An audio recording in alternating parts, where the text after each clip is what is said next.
Hi guys, అందరూ ఎలా ఉన్నారు? నేను మీ శివరామకృష్ణ. ఈరోజు మీ ముందుకి ఒక మంచి అప్డేట్తో వచ్చానమాట.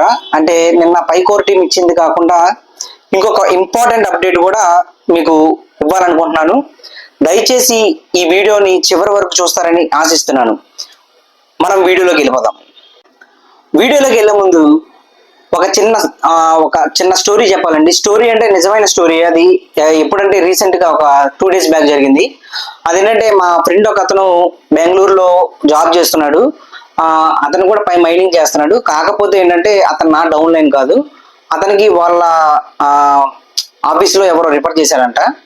సో వాళ్ళ ఫ్రెండ్ రిఫర్ చేసిన వ్యక్తి ఇప్పుడు థాయిలాండ్లో ఎంజాయ్ చేస్తున్నాడండి. మామూలుగా వెళ్తారు కదా డిసెంబర్, అలాగే ఈ న్యూ ఇయర్ ఎండింగ్ కూడా అక్కడే ఉందామని అతను డిసైడ్ అయ్యి ఒక 2 days ముందే వెళ్ళిపోయాడు.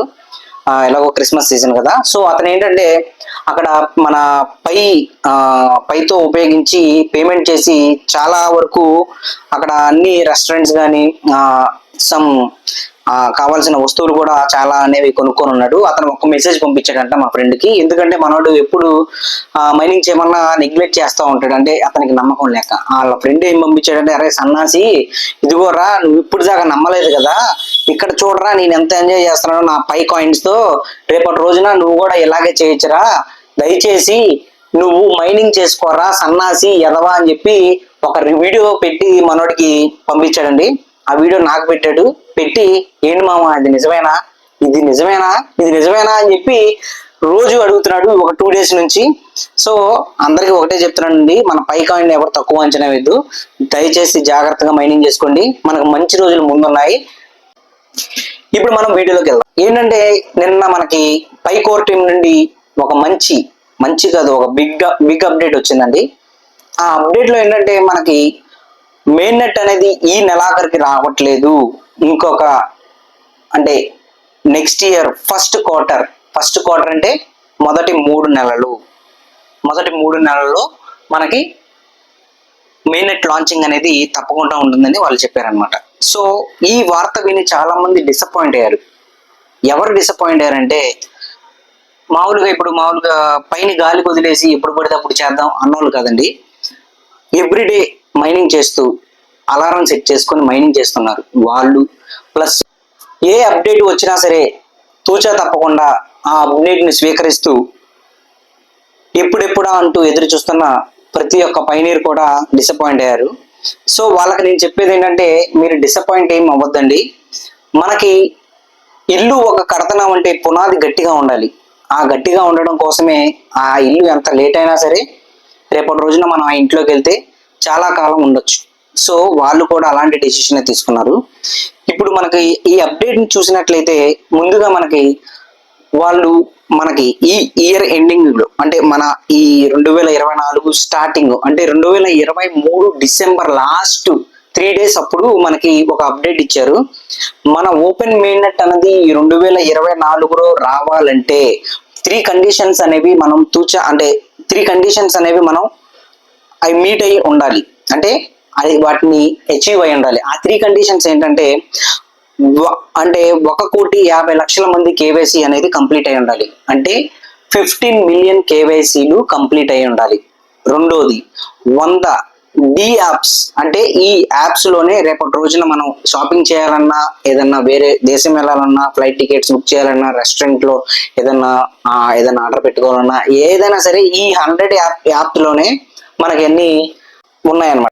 సో ఇప్పుడు మనకి ఒకటి ఏంటంటే 15 million కేవైసీలు కంప్లీట్ అవ్వాలి. రెండోది 100 డి యాప్స్ అనేవి కంప్లీట్ అవ్వాలి. మూడోది ఏంటంటే 1,00,00,000 మైగ్రేషన్స్ అనేవి కంప్లీట్ అవ్వాలి. 1,00,00,000 అంటే 10 million మైగ్రేషన్స్ అనేవి కంప్లీట్ అవ్వాలి. ఇందులో మనం ఒకటి అచీవ్ అయ్యాం. అదేంటంటే 15 million కేవైసీలు మాత్రమే అచీవ్ అయ్యాం. 15 million దాటి 18 million వరకు కేవైసీలు అనేవి అయిపోయినాయండి. సో మిగిలిన 2 మాత్రం అవ్వలేదు. ఈ మిగిలిన 2లో ఒక 100 డి యాప్స్ లో మనకి 80 మాత్రమే కంప్లీట్ అయ్యాయి. ఇంకొకటి ఏంటంటే మైగ్రేషన్స్ అనమాట. 10 million అవ్వాల్సినవి 8 million వరకే మైగ్రేషన్స్ అనేవి కంప్లీట్ అయినాయి.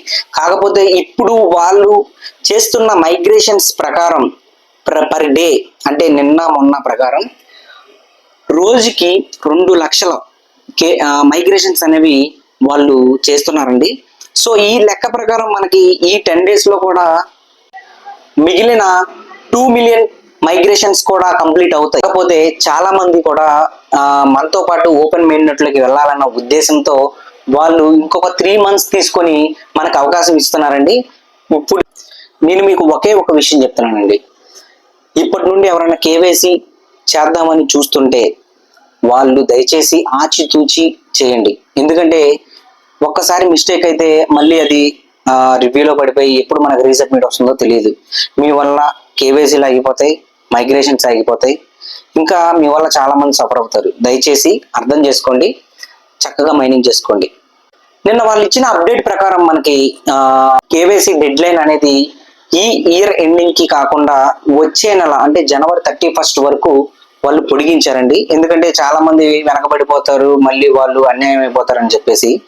సో దయచేసి అర్థం చేసుకొని ఇప్పటికైనా చివరి ఛాన్స్ గా భావించి మీరు కేవైసీ అనేది తొందరగా కంప్లీట్ చేసుకోండి. చివరి తేదీ వరకు ఎవరు ఉండవద్దు. మీకు ఇందాక చెప్పినట్లుగానే చాలా మంది డిసప్పాయింట్ తో ఉన్నారనమాట. అదే మన మెయిన్ నెట్ అనేది ఇంకో 3 months ఎక్స్టెండ్ చేశారు కదా.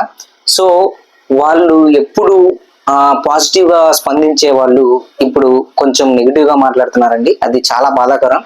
దయచేసి ఓపిక పట్టండి. డే రోజు మనకి నికోలస్ గారు ఒక మంచి సందేశాన్ని అయితే ఇచ్చారండి. ఎవరైతే మన పై నెట్వర్క్ నమ్మి రోజు మైనింగ్ చేసుకుంటున్నారో వాళ్ళ ఎఫర్ట్స్ అనేవి వృధా కావు. రేపటి రోజున మన మెయిన్ నెట్ అనేది లాంచ్ అయిన రోజున వాళ్ళందరికీ మంచి ఫలితాలు అనేవి రాబోతున్నాయని చెప్పేసి అతను వీడియో కూడా రిలీజ్ చేశాడు. ఈ వీడియోని ఎవరైతే డిసప్పాయింట్ అవుతున్నారో ఒక్కసారి బ్యాక్కి వెళ్ళి ఒకసారి చెక్ చేసుకోవాల్సిందిగా కోరుతున్నాను. ఇందాక చెప్పినట్లుగానే మీ అందరికీ ఒక మంచి అప్డేట్ ఇవ్వాలనుకుంటున్నానండి. నేమ్ మిస్ మ్యాచ్ వల్ల ఎవరిదైతే కేవైసీ రిజెక్ట్ కాబడిందో వాళ్ళందరికీ ఒక మంచి అవకాశాన్ని మన పై నెట్వర్క్ కోర్ టీమ్ అనేది ప్రవేశపెట్టారు. అది నిన్నే వచ్చిందండి. అది ఇప్పుడు దాకా ఎవరితోనూ షేర్ చేసుకోలేదు. అదేంటో నేను మీకు ఇప్పుడు చెప్పబోతున్నాను. మన నేమ్ మిస్ మ్యాచ్ వల్ల మన కేవైసీ అనేది రిజెక్ట్ అయ్యి ఉంటుంది. సో వాళ్ళకి రీసబ్మిట్ అనే ఆప్షన్ కూడా రాదు. సో 1-2 అక్షరాలు తేడా ఉంటే నేమ్ సబ్మిషన్ కి నేమ్ రిజెక్షన్ కి మనం అపీల్ అనేది సబ్మిట్ చేయొచ్చు. కానీ ఆ అపీల్ సబ్మిట్ చేసినా సరే చాలా మంది రిజెక్ట్ అయిపోయింది. సో వాళ్ళ కోసమే ఈ అప్డేట్ అనమాట. మీరు మైనింగ్ చేసిన ఒక 20% కాయిన్స్ కనుక మనం మన అంటే ఫీజు అంటారు కదండి, ఆ ఫీజు కనుక చెల్లించినట్లయితే ఇప్పుడు 100 కాయిన్లు మైనింగ్ చేసి ఉంటారు. అందులో ఒక 20% అంటే 20 కాయిన్స్ కనుక మీరు ఫీజు కింద చెల్లించినట్లయితే మీకు మళ్ళీ రీసబ్మిట్ అనే ఆప్షన్ వస్తుంది. మీరు ఈసారి ఎటువంటి తప్పులు లేకుండా మీ ఐడిలో నేమ్ ప్లస్ మీ ప్రొఫైల్ నేమ్ కూడా ఒకేలా ఉండేలా చూసుకొని దయచేసి జాగ్రత్తగా చేసుకోండి. ఇదే మంచి తరుణం. ఇప్పుడు 100% పోయే కాయిన్స్ కంటే కనీసం ఒక 20 కాయిన్స్ అయినా అంటే 20% అయినా మనం ఫీజుగా చెల్లించి మిగిలిన 80% కాయిన్స్ అయినా మనం మన దగ్గర ఉంచుకునేలాగా వాళ్ళు అవకాశం ఇచ్చారండి. అమ్మో 20% కాయిన్సా, అమ్మో ఇన్ని కాయిన్స్ ఎందుకు తీసుకుంటున్నారు అని అనుకోవద్దు. ఎందుకంటే మనకి అదే గుడ్డి కన్నా మెల్ల బెటర్ అంటారు కదండి, అదే ఇది సామెత. ఇప్పుడు 100% పోయే కంటే ఒక 20% పోయినా మిగిలిన 80% ఉంటున్నాయి కదా అని అనుకోండి. ఈ అప్డేట్ అనేది మనకు త్వరలోనే డిస్ప్లే మీద కనపడుతుందండి. ఎవరికి వాళ్ళు మీ యొక్క KYC status name miss match వల్ల రిజెక్ట్ అయిందో వాళ్ళు ఒకసారి పై బ్రౌజర్ లోకి వెళ్ళి కేవైసీ స్టేటస్ ని ఒకసారి చెక్ చేసుకోండి. మీకు కనుక ఆ ఆప్షన్ వచ్చినట్లయితే మీకు ఎలా చేసుకోవాలో తెలియకపోతే మన ఆఫీస్కి రండి. మన ఆఫీస్ విజయవాడలో ఉందండి. దయచేసి అర్థం చేసుకోండి. ఫ్రెండ్స్, ఇందాక చెప్పడం మర్చిపోయాను. అన్వెరిఫైడ్ బ్యాలెన్స్ అనేది ఎప్పుడైతే మనకి ట్రాన్స్ఫర్ అవుతుందని అడుగుతున్నారు. అదైతే మనకి ఎప్పుడైతే మనకి మెయిన్ నెట్ ఓపెన్ అవుతుందో అప్పుడే మనకి అన్వెరిఫైడ్ బ్యాలెన్స్ అనేది మైగ్రేట్ అవుతుందండి. ఆ అప్డేట్ కూడా ఇచ్చారండి. సో ప్రతి ఒక్కళ్ళు మీ కింద వాళ్ళ కేవైసీ కూడా కంప్లీట్ అయ్యేలా చూసుకోండి. ప్రతి ఒక్క కాయిన్ కూడా మనకి ఇంపార్టెంట్. ఏ కాయిన్ కూడా మనం వదలొద్దు. ఓకేనా ఫ్రెండ్స్? దయచేసి మైనింగ్ చేసుకోండి. Have a happy mining. ఈ వీడియోకి ఇంతే ఫ్రెండ్స్. ఈ వీడియో కనుక మీకు నిజంగానే నచ్చినట్లయితే షేర్ చేయండి, కామెంట్ చేయండి అండ్ లైక్ చేయండి. Thank you so much.